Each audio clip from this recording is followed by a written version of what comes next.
આપ સર્વોને હેતપૂર્વક જય શ્રી સ્વામિનારાયણ। આજની સત્સંગ કથા વાર્તા નિજ મંદિર સાવરકુંડલા। આજની સત્સંગ કથા વાર્તામાં આપણે શ્રીમદ સત્સંગી જીવનની કથા સાંભળશું। પ્રકરણ 5 અધ્યાય 13।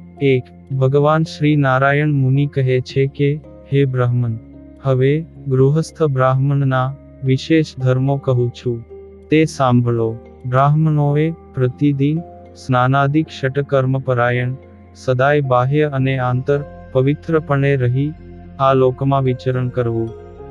સુખ દુઃખાદિક દ્વંદ્વોને સહન કરનારા અને નિરંતર વેદોના અર્થોનું ચિંતવન કરનારા બ્રાહ્મણને ક્યારેય પણ પોતાના ધર્મનો ત્યાગ કરવો નહીં, તેમજ દુષ્ટજનોનો પ્રસંગ ક્યારેય કરવો નહીં।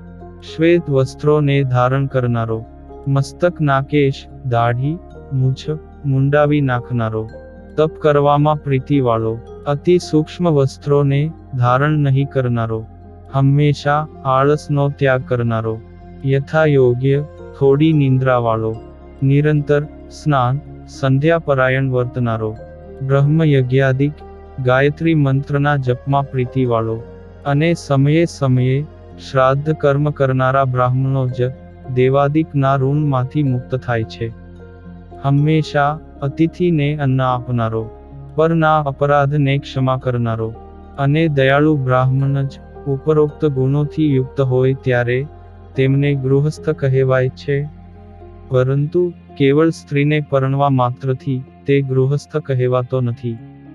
હે વિપ્ર, અહુત એટલે કે જપયજ્ઞ, હુત શબ્દથી દેવયજ્ઞ, પ્રહુતથી ભૂતયજ્ઞ, પ્રાશિતથી પિતૃયજ્ઞ અને બ્રાહ્મહુતથી મનુષ્યયજ્ઞ, આ 5 મહાયજ્ઞો કરતો ગૃહસ્થ બ્રાહ્મણ પંચમહાપાપથી ક્યારેય પણ પીડાતો નથી, અને આ પંચયજ્ઞ નહીં કરવાથી પંચમહાપાપનો ભાગીદાર થાય છે।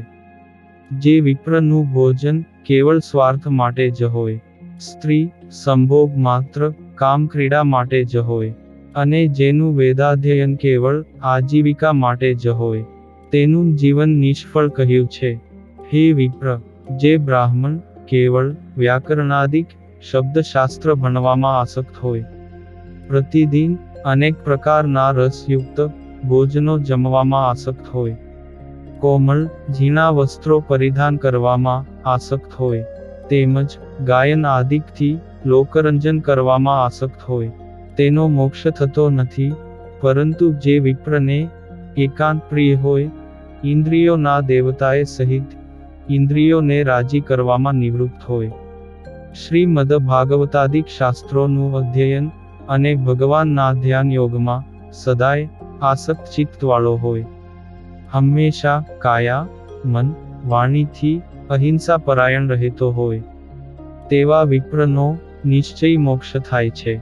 હે વિપ્ર, તો બ્રાહ્મણે હંમેશા વ્રત અને અગ્નિ સેવા પરાયણ થઈ તપશ્ચર્યામાં તત્પર રહેવું, ને ઇન્દ્રિયોને વશ કરવી, પરસ્ત્રી સંગ ચોરી આદિક પાપકર્મ બુદ્ધિપૂર્વક ગુપ્ત રીતે કરી, પછી ધાર્મિકપણાના બહાના હેઠળ ચાંદ્રાયણાદિક વ્રતોનું અનુષ્ઠાન ન કરવું, કારણ કે બ્રહ્મવાદી વિપ્રોએ આવા વિપ્રની આ લોક તથા પરલોકમાં નિંદા કરેલી છે, કારણ કે પાપ ગુપ્તપણે કર્યું હોય અને લોકોને પોતે ધાર્મિક છે તેથી વ્રતોનું આચરણ કરે એવું દેખાડીને છેતર્યા હોય છે। વળી ગૃહસ્થ વિપ્રે પાખંડી, કુકર્મમાં નિષ્ઠાવાન, વામાચારી, દેવતાઓનો દ્રોહ કરનારા અને વેદની નિંદા કરવામાં તત્પર મનુષ્યોને દૂરથી જ ત્યાગ કરી દેવા। હવે બ્રાહ્મણત્વના વિનાશના કારણો કહું છું। હે વિપ્ર, અસત્ય બોલવાથી, પરદારાના સંગથી, મદ્ય, માંસ, ડુંગળી, લસણ આદિક અભક્ષ્ય વસ્તુના ભક્ષણથી તથા અગ્નિહોત્રાદિક શ્રોત ધર્મના આચરણને છોડી દેવાથી બ્રાહ્મણનું કુળ નાશ પામે છે। દુષ્કાળમાં જન્મેલી કન્યા સાથે લગ્ન કરવાથી, પોતાના આશ્રમને ઉચિત ધર્મક્રિયાનો ત્યાગ કરવાથી, વેદાધ્યયન ન કરવાથી, કારણ વિના બ્રાહ્મણનો અપરાધ કરવાથી, સત્કુળો પણ અસત્કુળોમાં પરિણમે છે. હે વિપ્ર, સજ્જને પરનિંદા ક્યારેય ન કરવી, આત્મશ્લાઘા પણ ન કરવી.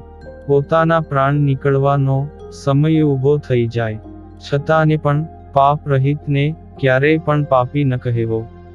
આ જ બ્રાહ્મણ શરીર પામ્યાનું સાચું કર્તવ્ય છે. બ્રાહ્મણે તીર્થમાં સ્નાન કરી માટીથી પુંડ્ર કરવું, અગ્નિમાં હોમ કરી ભસ્મથી પુંડ્ર કરવું, દેવતાઓની પૂજા કરી ચંદનથી પુંડ્ર કરવું, અર્ઘ્ય આપવાના સમયે જળમાં ઊભા રહીને જળથી પુંડ્ર કરવું, સ્નાન, સંધ્યા, તર્પણ, સ્વાધ્યાય, અતિથિનું પૂજન, જપ, હોમ અને દેવતાઓનું પૂજન આ સર્વે ભોજન પહેલા કરી લેવું. પરંતુ સાયં સંધ્યા અને આહુતિ તો બપોર પછીના ભોજન પછી સાંજે થઈ શકે છે. આ બ્રાહ્મણનો દેહ તુચ્છ માયિક પંચ વિષયોના ભોગ માટે નથી, પરંતુ આ લોકમાં ચાંદ્રાયણાદિક કૃચ્છ તપોનું આચરણ કરવા અને વિવિધ પ્રકારના તપોનું અનુષ્ઠાન કરવા માટે જ છે. તેમજ મૃત્યુ પછી મોક્ષ થાય અને અનંત સુખ પ્રાપ્ત થાય તેવું આચરણ કરવા માટે છે.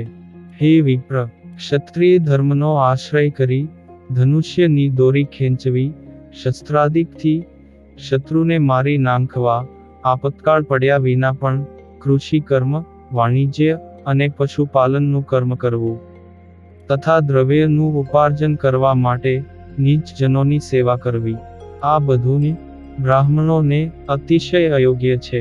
તેવી જ રીતે અધર્મના માર્ગે ચાલતા રાજા પાસેથી દાન પણ ન લેવું, પરંતુ સ્વધર્મનિષ્ઠ રાજા પાસેથી જ દાનાદિકનો સ્વીકાર કરવો. તો તે દાન દોષયુક્ત થતું નથી. જો આહાર શુદ્ધ થાય તો અંતઃકરણ શુદ્ધ થાય છે. અંતઃકરણ શુદ્ધ થાય તો ભગવાનની અખંડ સ્મૃતિ રહે છે. આ પ્રકારે અખંડ સ્મૃતિથી અહમ મમત્વની સર્વ ગ્રંથિઓથી મુક્તિ થાય એ નિશ્ચિત છે. તેથી બ્રાહ્મણે શૂદ્ર, નટ અને નર્તકીનું અન્ન સ્વીકારવું નહીં.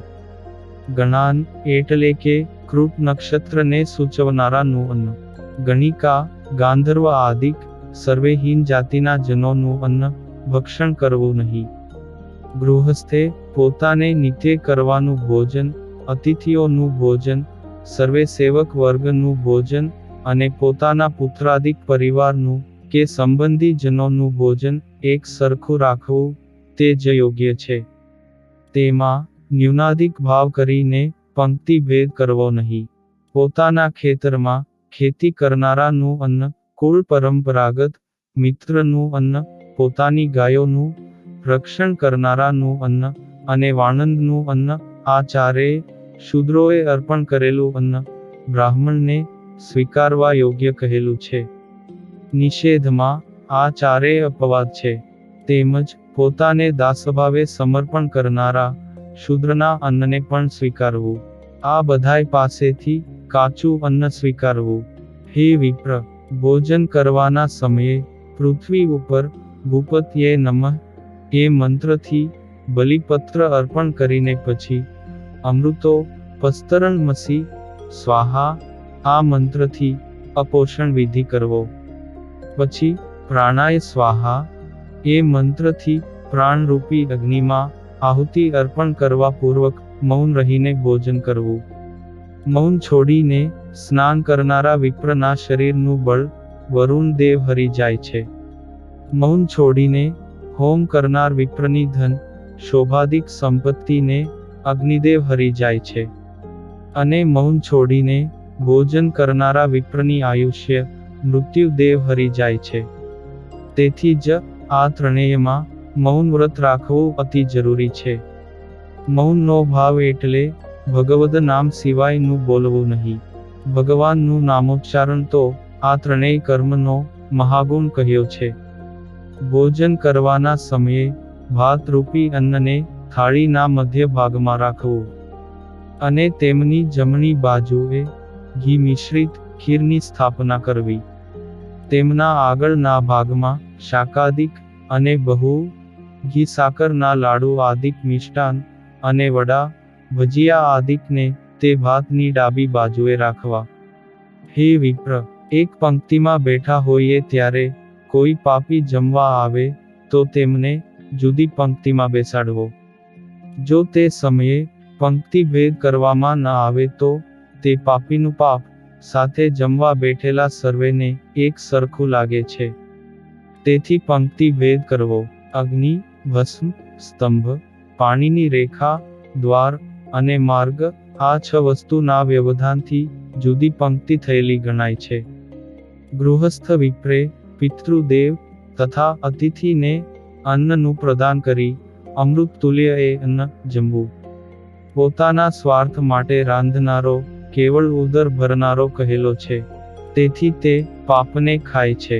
જ્યાં ત્યાં બ્રાહ્મણે યજ્ઞને અર્થે પણ યાચના ન કરવી. અને જો યાચના કરે તો તે પ્રાપ્ત થયેલું સમસ્ત દ્રવ્ય યજ્ઞના કર્મમાં જ આપી દેવું. પણ પોતાના સ્વાર્થ માટે થોડું પણ રાખવું નહીં. આવી રીતે 5 મહાયજ્ઞોનું પ્રતિપાદન કર્યું. અને હવે પછીની કથા વાર્તા આપણે આગળના ભાગમાં સાંભળશું.